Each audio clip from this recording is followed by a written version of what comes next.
ನೋಡಿ, ನಮ್ಮ ಯಾವ್ದು Magadi MLA mister SC Balakrishna ಮಾಡಿರುವಂತಹ ಅಕ್ರಮಗಳನ್ನ ನೋಡಿ. ಇದು ತಾವರೆಕೆರೆ ಕುರುಬ್ರಳ್ಳಿ ಗ್ರಾಮದ ಸರ್ವೆ ನಂಬರ್ 158. ಇದು ಸುಮಾರು 80 ವರ್ಷಗಳಿಂದ ಸ್ವಾಧೀನ ಇದ್ದಾರೆ ಇವರು. ಸುಮಾರು 8 ಎಕರೆ ಸ್ವಾಧೀನದಲ್ಲಿದ್ದಾರೆ, 2 ಎಕರೆ 4 ಜನ ಸ್ವಾಧೀನದಲ್ಲಿದ್ದಾರೆ. ಈಗ ಇವನ್ ಯಾವನ ಕಳ್ಳ ಕರೀಮ ಯಾರು ಬಂದ್ರು, ಮಿಸ್ಟರ್ ಬಾಲಕೃಷ್ಣ ಬಂದ್ರು. ಇದಕ್ಕೇನ್ ಮಾಡಿದ್ರು, ಇದೇನಿದೆ 158 survey number Kurubarahalli survey number ಇದೆಯಲ್ಲ, ಇದು 158 ಸರ್ವೆ ನಂಬರ್ ಅಲ್ಲಿ ಸುಮಾರು 96 ಎಕರೆ ಸರ್ಕಾರಿ ಗೋಮಾಳ ಜಾಗ ಇರುವಂತದ್ದು. ಈ ಸರ್ಕಾರಿ ಗೋಮಾಳ ಜಾಗವನ್ನ ಡೈರೆಕ್ಟ್ ಆಗಿ 2024-25 ಕ್ರಯ ಅಂದ್ಬಿಟ್ಟು ಏನ್ ಮಾಡ್ತಾರೆ ಇವರು, ನಮ್ಮ ಕಿಲಾಡಿ ಬಾಲಕೃಷ್ಣ ಅವರು 7.5 ಇಂದ 8 ಎಕರೆ ಅಷ್ಟು ಜಾಗವನ್ನ ಡೈರೆಕ್ಟ್ ಆಗಿ ಏನ್ ಮಾಡ್ತಾರೆ, ಅವರ ಹೆಂಡತಿ ಆದಂತ ಯಾರಿದು ಅಷ್ಟು ನನಗೆ ಮಾಹಿತಿ ಇಲ್ಲ, ನನಗೆ ಗೊತ್ತಿಲ್ಲ, ನನಗೆ ಬೇಕಾಗೂ ಇಲ್ಲ. ಅವರು ಲತಾ ಬಾಲಕೃಷ್ಣ ಅವರ ಹೆಸರಿನಲ್ಲಿ ಕ್ಲೀನ್ ಆಗಿ ಖಾತೆಯನ್ನ ಕುಂಡಿಸ್ಕೊಬಿಟ್ಟವ್ರೆ.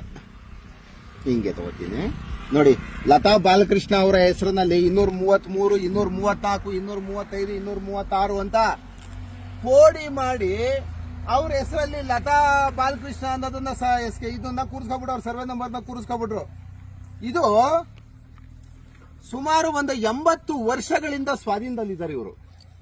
ಈ ಮನೆಯನ್ನ ನಾಳೆ ಒಡೆದಾಕ್ತೀನಿ ಬಂದು ಅಂದ್ಬಿಟ್ಟು 2 ದಿನದಿಂದ ಅವ್ರಿಗೆ ಫೋನ್ ಮಾಡೋದು, ಥ್ರೆಟನ್ಸ್ ಮಾಡೋದು.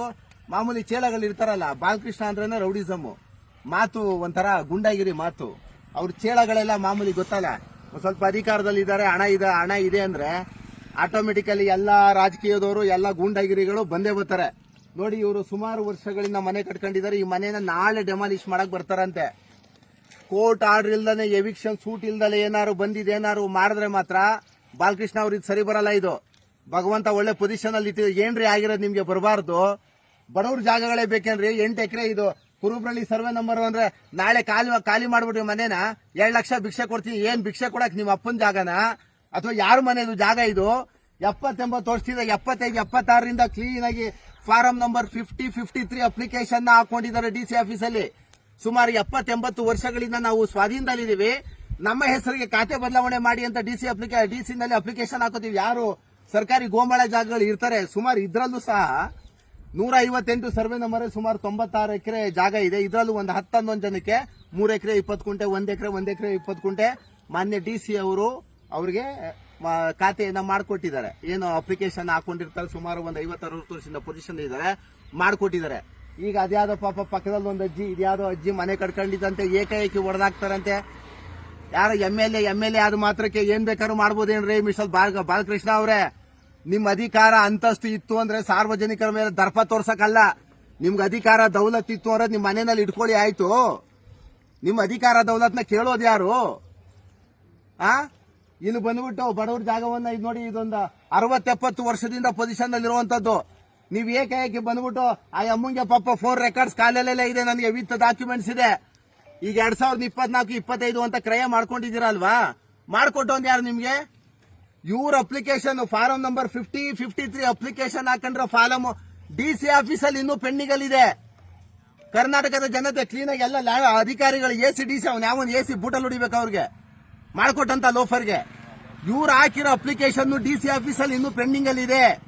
ಬಟ್ ಲತಾ ಅವ್ರ ಹೆಸರು ಹೆಂಗ್ರಿ ಆಯ್ತು ರಿಜಿಸ್ಟರ್? ಇದು ಯಾರನ್ನ ಕ್ರಿಯೇಟ್ ಮಾಡಿದ್ರಿ? ಯಾವ ಒಬ್ಬ ರಿಜಿಸ್ಟರ್ ಮಾಡ್ಕೊಟ್ಟ? ಅವನ್ಗೆ ಎಲ್ಲಿಂದ ಬಂತು ಡಾಕ್ಯುಮೆಂಟ್ಸ್? ಸರ್ಕಾರಿ ಗೋಮಾಳ ಜಾಗ ಯಾರಿಗಾಯ್ತು? ಯಾರಿಗಾನು ಗ್ರಾಂಟ್ ಆಗಿರ್ಬೇಕಲ್ವಾ? ಗ್ರಾಂಟ್ ಆದ್ಮೇಲೆ ರಿಜಿಸ್ಟರ್ ಆಗ್ಬೇಕಲ್ವಾ?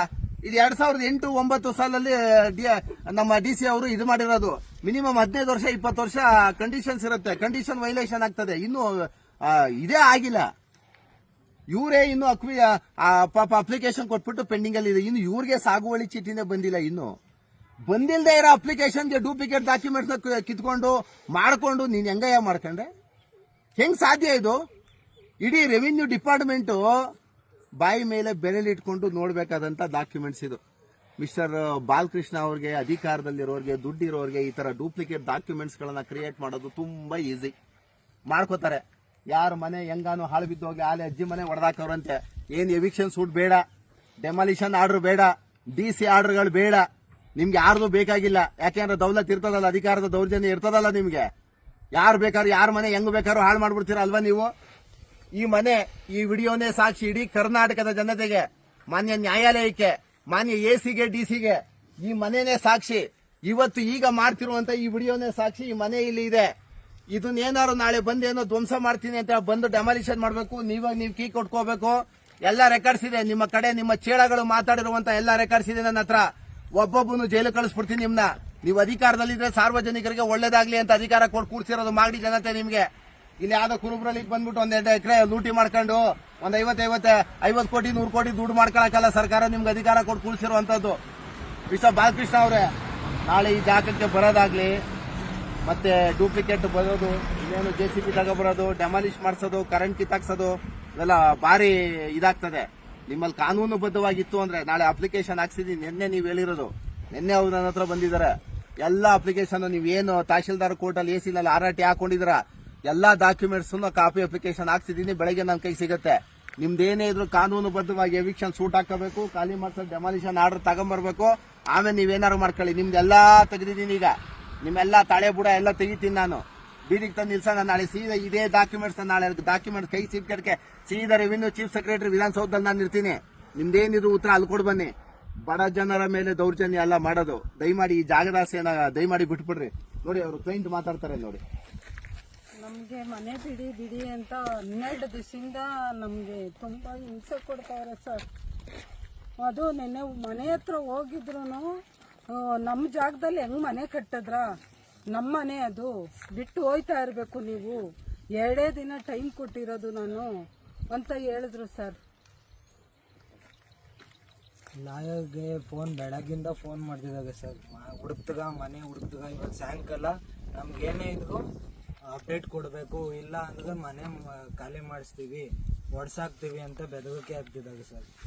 ಮನೆ ಬಂದು ಲೈಟ್ ಬಿಲ್ ಕಿತ್ಕೊಂಡೋಗಿದ್ದಾಗ ಲೈಟ್ ಬಿಲ್ ಕಿತ್ಕೊಂಡು ಹೋಗ್ತೀನಿ ಅಂತ ಹೇಳ್ಬಿಟ್ಟು ಅದು ಫೇಕ್ ಅಂತ ಮಾಡಿಸಿದಾಗ NYC 7 ವರ್ಷದಿಂದ NYC ರನ್ನಿಂಗಲ್ಲಿ ಐತೆ.